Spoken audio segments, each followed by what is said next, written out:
Chiefs Raiders is always going to be a good matchup when we start talking in the trenches. But I think that you had another matchup in mind before we talk about the trenches. So what do you have on your mind?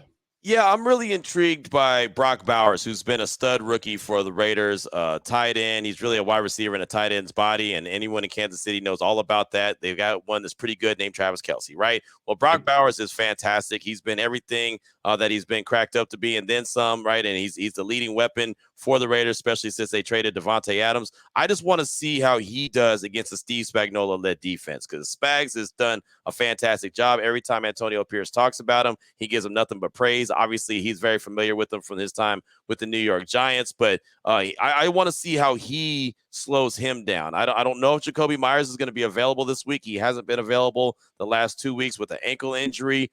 He's the best wide receiver that the Raiders have since Devontae is gone, and Brock Bowers is the best weapon that they have. So he's going to be a guy who's going to be out there. I know that every defensive coordinator is going to look for 89 and say, okay, how can we slow him down? So I'm interested to see how the Chiefs will defend him and try to slow him down, because, again, he's a guy that's getting 10 catches a game. He's a guy who's getting a lot of yards after the catch. He's a guy that just finds a way to get open. I mean, he was a shock and a surprise when he was there available at number 13 overall in this past April's draft. Tom Telesco said, we got him because we need to get touchdowns. Didn't score enough touchdowns a season ago. He's going to be a guy that's going to help us move the chains, get us down to the red area, and get into the end zone. And he's done just that. I mean, he's only had one touchdown on the season, but I mean, just the production he's had from his position has been fantastic. And I know Spags is one of the best defensive coordinators in the league, and I know he's going to have a little something coming for him. I just want to see what it looks like. And again, he's a rookie, so we'll see, how he's able to, to play the chess game, right? If Spags comes at him one way, okay, how can he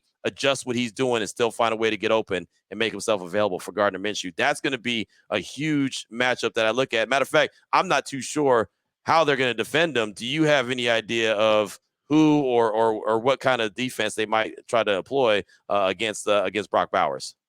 I will say this, that's actually probably the matchup that probably scares me the most when it comes to the Raiders, because when you go back and you watch Kansas City season, Isaiah likely had a huge game week 1. It wasn't a specific Bengal tight ends week 2, but multiple tight ends had big catches in that game.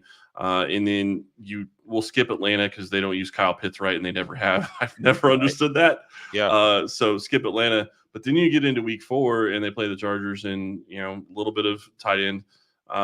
But really, you get back into week 7, I guess it would, game 6 for the Chiefs, and they go up against, George Kittle, and George Kittle goes off for 92 yards. He didn't score. 92 yards isn't a ton, but it's still, they're bad against tight ends, and I do think that that's a huge problem for this defense. When you start looking at it, though, the thing that really I think that they're taking advantage of is that they've found ways to stop the run, and if you can stop the run and make a team try to pass against you, their pass defense is really good. They struggle against tight ends, but their pass defense against wide receivers is very good, and they've struggled against some running backs. So I'm curious to see how Spags really tries to deploy against this matchup in Bowers. I think that he's probably going to try safety. Maybe he's going to try a linebacker or two. Probably going to switch things up on with multiple different snaps. But the big question I have is, how are they going to handle and how are they going to get after Gardner Minshew? Because if he's turning the ball over, Brock Bowers may have a big day.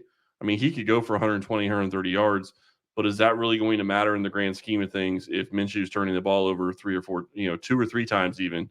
Because you give the Chiefs an extra possession or two. While they haven't been great, they've been grinding teams down with their run game, and I think that that's something that they're going to continue to take advantage of.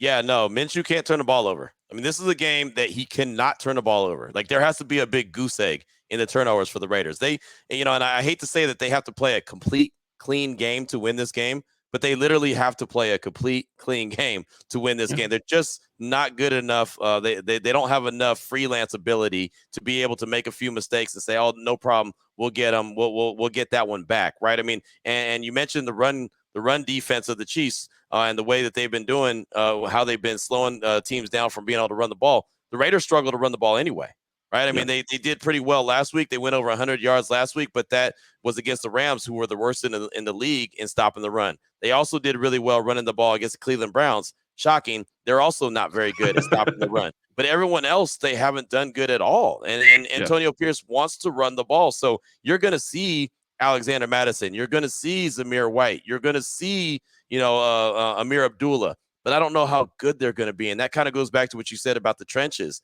right? The offensive line has been makeshift all season long. They've had guys in and out of the lineup due to injury. They've got a couple rookies there, and their left guard, Jackson Powers Johnson, the second-round pick out of Oregon. They also have DJ Glaze, a third-round pick out of Maryland at the right tackle position. So that's a couple rookies. They're still trying to find their way in the NFL. It's been tough sledding literally on the ground, man, for the Raiders. So if the Chiefs aren't allowing anyone to run, then all of a sudden you make the Raiders one-dimensional. When they're one-dimensional and Minshew has to throw the ball 35 or 40 times, that's when you start to see turnovers happen. So that's not a good recipe for the Silver and Black. They've got to find a way to establish the run. They've got to find a way to run the rock. I don't care if it's a tight end, or I don't care if you're handing the ball off to a wide receiver. I don't care how you do it. They've got to do it somehow, some way. And if they don't, then they're one-dimensional, and that's always trouble for Gardner Minshew. Well, in another part of that is when you start throwing the ball, if you're not completing them, you're not taking time off the clock. You're not bleeding the clock. Time of possession becomes a big issue. So no, I absolutely agree. I think that's going to be big. And you have to think Chris Jones is really looking forward to this matchup just because interior offensive linemen, rookies going up against rookies, going up against players like that, he's going to enjoy that. That's going to be a big thing in this game. And I'm not trying to throw shade at the wide receivers, but the reality is if even if Bowers can get you 120, 130 yards, if they're able to stop the run, the rest of the offense, at least from what I've seen from the Raiders to this point, I don't think they're going to get it done because I think you're right. I think Minshew is going to turn it over 2 or 3 times because he's going to have to throw 40 times. That's not a position you want the Raiders to be in. No, it's not. And that's why Jacoby Myers coming back is so big. If he's able to come back, that at least gives him a reliable wide receiver one. He was a wide receiver one in New England, right? I mean, and they haven't been worth the salt since he left, but he was wide receiver number 2 when the Raiders had Devontae. Now all of a sudden, no Devontae, so Jacoby Myers goes up to number 1, but he hasn't been healthy. He hasn't been available the last couple of weeks with the ankle injury. So we'll see.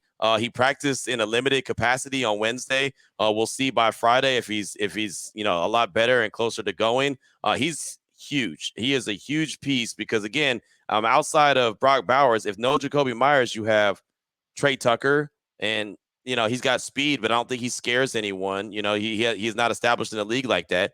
DJ Turner, he's got speed, but I know he doesn't scare anyone. He's not established in the league. You got Christian Wilkerson, who's been around the league for a long time. I know he doesn't scare anyone. I mean, my point is there's not a lot of weapons that you look at and say, oh, don't let that guy beat you. So again, it goes back to 89. It goes back to Brock Bowers. That is the one guy that you don't want to beat you. And like you said, even if he does go off for 100 yards, 120 yards, whatever, like if no one else does anything, you're probably going to win that game. So there's a lot going on in this game for the Raiders. I've been calling it evaluation season just because I think everyone has to prove why they have a job and what their role on this team is moving forward. And so this is a big test for everyone, right? Offensively, defensively, the coaches as well. They've got to step their game up this week against a very tough Kansas City Chiefs team that's never lost in Allegiant Stadium. Think about that. Never lost in Allegiant. I love it. I understand why you hate it. I understand why you hate it. I get it. The one thing I will say, and I don't know what they're going to do about Brock Bowers, just because he is such a. I don't want to call him a unicorn, but he's very rare in what he can do and how he can do it. So how they're going to attack that is going to be interesting. But I will tell you, if Jacoby Myers plays, I'm not going to be shocked if Steve Spagnuolo doesn't come out and say, okay, Trent McDuffie, go take him out. And I don't mean take him out physically. I mean, just go eliminate him. Mm-hmm. And if he does that, then you're in a situation where you've got a bunch of other guys that, as you said, aren't going to scare people, and you can kind of scheme around how you're going to defend them. But Brock Bowers is obviously going to be the big one. When I flip it over, though, and I start looking at Kansas City, I will say this is a game that I kind of had circled because I was really kind of terrified of your 2 guys up front. I mean, Crosby, I never like playing against. And don't get me wrong, I love him as a player. He's fantastic. Right. If I could take any player in the NFL outside of the Chiefs and put him on the Chiefs, it'd probably be Crosby. I just think that he's a fantastic defensive end. But you add, your piece in the middle, and I know he's out for this game, but that was such a big piece for you guys. And so I was looking forward to seeing how because you look at the Chiefs and they're built in the interior. So seeing those guys go up against, Christian Wilkins and that scenario, I'm sad that it's not going to happen. But Yeah, no, I am too. He was a big piece. He really was, and he was starting to show what his worth was. When he got injured, unfortunately, he opens things up for Max. He's a great player. Obviously, he opens things up for everyone on the defensive line. And now without him there, you could see, where they're hurt. And really, honestly, even before he went out, they were struggling to stop the run. They still have been struggling to stop the run. And the Chiefs have shown that they can run the ball. Right? They do have an ability to run the ball if that's how they want to butter their bread. And so the Raiders are going to have to do that as well. I mean, again, the trenches are going to be so critical to this game, whether it's, the offensive line of the Raiders trying to slow down Chris Jones on the interior, or the Raiders defensive line trying to slow down the run game and try to obviously put pressure on Patrick Mahomes as well, clog up the middle so he can't step up into the pocket, make him do some other things, which, oh, by the way, he can do. So I think that the trenches are just going to be so critical in this game. Somehow, some way, when we were talking about it on Monday, it's going to be like, yeah, this game was won or lost in the trenches by one of these two teams. yeah, and I think in past years, Kansas City would not want to they would want to win it, but they wouldn't want to run it as much as I think that they're going to maybe in this game. They've been running the heck out of Kareem Hunt the past couple of weeks. I think that they're going to continue to do that. They ran for like 170 yards this past week, and I think and Kareem didn't have all of them. They've got a couple of different running backs, so I do think that that's going to play into it. Hopkins, we'll see if he plays. I've heard that they want to get him involved in this game, obviously coming in on basically because he didn't practice on Wednesday. So if he comes in on Thursday and getting 2 days of practice in, I don't think that he's going to know a ton, but maybe he can get in there for a couple plays. So we'll see how that goes. But Kansas City being able to run the ball the way they have, I think, is really going to change how this game could come out and how it plays. How do you see it? And I don't necessarily need a prediction, but how do you feel about this game at the very end of the day? I have a hard time believing that the Raiders are going to win this game because I have a hard time believing that they're going to play a clean game, right? And that's what it boils down to. I mean, it really does. If they've been getting 8, 9, 10 penalties, even at the week when they only had 4 penalties, they were critical, right? They stopped a interception that they came up with. They got off the field on 3rd and long and a personal foul penalty, put them back on the field. It was just dumb mistakes at the worst time. So I struggle to believe that they're going to play a really clean game and they're not going to have those penalties. They're not going to have those turnovers. So I think that Kansas City is going to win this game. I really do. I hate to say that. I would love to see the Raiders win it. But, of course, this will be the game in a rivalry game where you throw all that out the window, all the struggles that they may have had, and just say, hey, this team's going to go try to punch this team in the mouth, and this team's going to try to punch them back, and may the best team win. I mean, it just feels like that's how it's going to end up playing out, even though, like I said, the clean game's got to be had by the silver and black if they want to have a chance in this one. Yeah, I personally, I'm with you. I think the Chiefs are probably going to win this game. I will get into more predictions on Friday with Ryan, but I will say this: I'm not going to mind if they find a way to lose at Arrowhead again in the future, because the last time that happened, look what happened, and the Chiefs are chasing a three-peat right now. So I'd feel pretty good about that if Kansas City even dropped a game at Arrowhead later. Seeing as how they're 6-0 right now, I think they have a really good shot at the number 1 seed. I know it's still early, but a lot of football to play.